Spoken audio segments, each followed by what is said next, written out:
ತಮಾಷೆ ಮಾಡ್ತಾ ಇದ್ದೀರಾ? ಹಾರಿಬಲ್ ಅಷ್ಟೇ, ಇದಕ್ಕಿಂತ ಜಾಸ್ತಿ ಹೇಳಲಿಕ್ಕೆ ಆಗುದಿಲ್ಲ. ಶಾಕಿಂಗ್ ಅಲ್ಲ, ಹಾರಿಬಲ್. ಶೇ, ಇಂಡಿಯಾ ಐರ್ಲೆಂಡ್ ಅಗೇನ್ಸ್ಟ್ ಸೋಲುದಾ? ತನ್ನ ಕ್ರಿಕೆಟ್ ಹಿಸ್ಟ್ರಿಯಲ್ಲಿ ಐರ್ಲೆಂಡ್ ಇವತ್ತು ಇಂಡಿಯಾ ವಿರುದ್ಧ ಫಸ್ಟ್ ಟೈಮ್ ಗೆದ್ರು. ವಿಶ್ವ ಚಾಂಪಿಯನ್, T20 ವಿಶ್ವ ಚಾಂಪಿಯನ್ ಭಾರತದ ಎಗೇನ್ಸ್ಟ್ ಐರ್ಲೆಂಡ್ ಮೊಟ್ಟ ಮೊದಲ ಜಯ. ಅಲಕ್ ಬುಲಕ್ ಜಯ ಅಲ್ಲ, 34 ರನ್ಗಳ ಭರ್ಜರಿ ವಿಜಯ. ಆ್ಯಂಡ್ ಓ ಮೈ ಗಾಡ್, ನನಗೆ ಶಾಕ್ ಆಗಿ ಇದು ಎಷ್ಟನೇ ಟೇಕ್ ಗೊತ್ತುಂಟ ಇದು ವಿಡಿಯೋ? ಗೊತ್ತಿಲ್ಲ, 10-15 ಟೇಕ್ ದಾಟಿ ಆಗಿದೆ. ಎಂತ ಮಾತಾಡ್ಬೇಕಂತ ಗೊತ್ತಾಗ್ತಾ ಇಲ್ಲ. ದೇವರ ಹಾರಿಬಲ್ ಮಾರೆ. ನಾನು ಕನಸು ಮನಸ್ಸಲ್ಲೂ ಅಂದ್ಕೊಂಡಿರಲಿಲ್ಲ ಐರ್ಲೆಂಡ್ ಎಗೇನ್ಸ್ಟ್ ಎಲ್ಲ ಭಾರತ ಸೋಲ್ತೆ ಅಂತ. 2024ರಲ್ಲಿ T20 world cup Bharat win ಆದ ಮೇಲೆ ತನ್ನ ನೆಕ್ಸ್ಟ್ T20 ಮ್ಯಾಚನ್ನು ಸೋತಿದ್ದು ಜಿಂಬಾಬ್ವೆ ವಿರುದ್ಧ. But okay, Zimbabwe, but Ireland against 2026 world cup ಗೆದ್ದು ಅದು ಮತ್ತೆ IPL ಸ್ಟಾರ್ಟ್ ಆಯಿತು. IPL ಅಲ್ಲ ಬಿಡಿ, ಅದಾದಮೇಲೆ ಗೆದ್ದ ನಂತರದ ಪ್ರಪ್ರಥಮ T20 ಮ್ಯಾಚ್ ನಮ್ಮದು. ಐರ್ಲೆಂಡ್ ಅಗೇನ್ಸ್ಟ್ ಈ ಥರ ಸೋಲ್ತಾರೆ ಅಂತ ಕನಸು ಮನಸ್ಸಲ್ಲೂ ಅಂದ್ಕೊಂಡಿರಲಿಲ್ಲ. ಆ್ಯಂಡ್ ಪ್ರಸಿದ್ಧ ಕೃಷ್ಣ ಮತ್ತು ಸುಂದರ್ ಅವರು, ಓ ದೇವ, ನನಗೆ ಇವರ ರೋಲ್ ಅರ್ಥ ಆಗೋದಿಲ್ಲ ಅಣ್ಣ.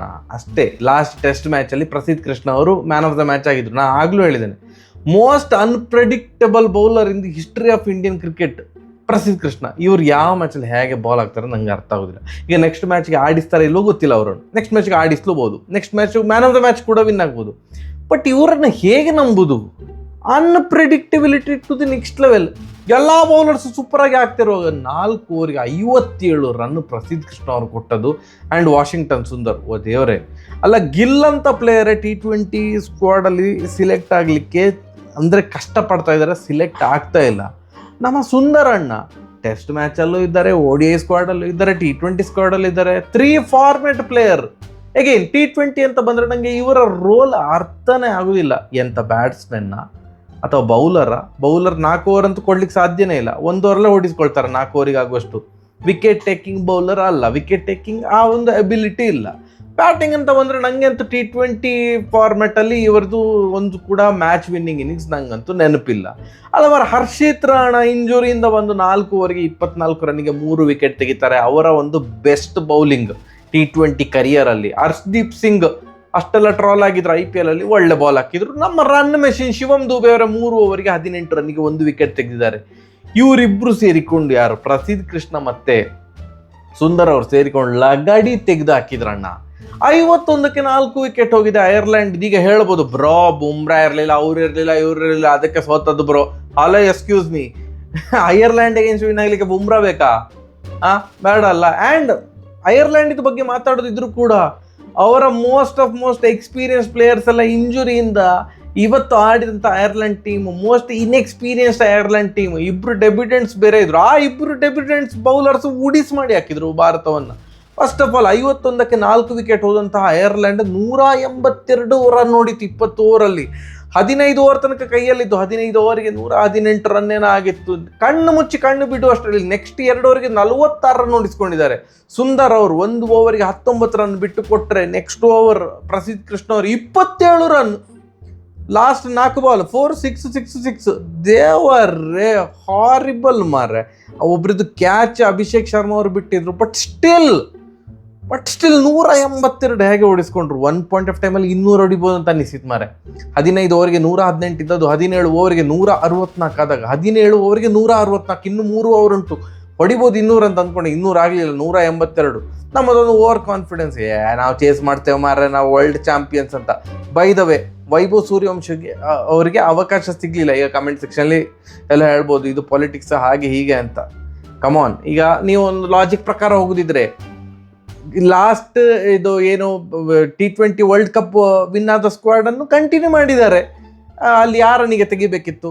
ಅಲ್ಲಿ ಲಾಸ್ಟ್ 3 ಮ್ಯಾಚಲ್ಲಿ ಇದು T20 ವರ್ಲ್ಡ್ ಕಪ್ಪಲ್ಲಿ ಸ್ಯಾಮ್ಸನ್ ಕ್ಲಿಕ್ ಆಗಿದ್ರು. ಅಭಿಷೇಕ್ ಶರ್ಮಾ ಅವರು ಅಂದರೆ ಹೊಡೆದ್ರೆ ದೊಡ್ಡ ಸ್ಕೋರ್ ಬರ್ತಿಲ್ಲ, ಇದ್ರೆ ಫಸ್ಟ್ ಬಾಲ್ ಡಕ್ಔಟು.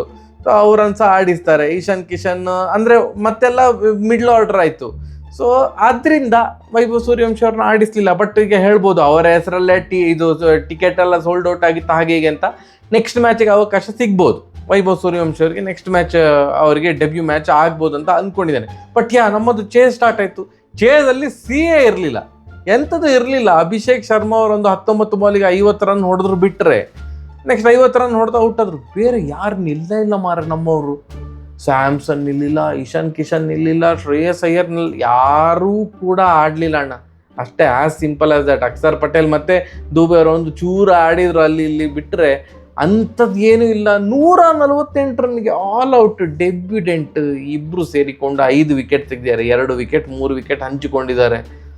ಎಂಥ ಹಾರಿಬಲ್ ಮರ.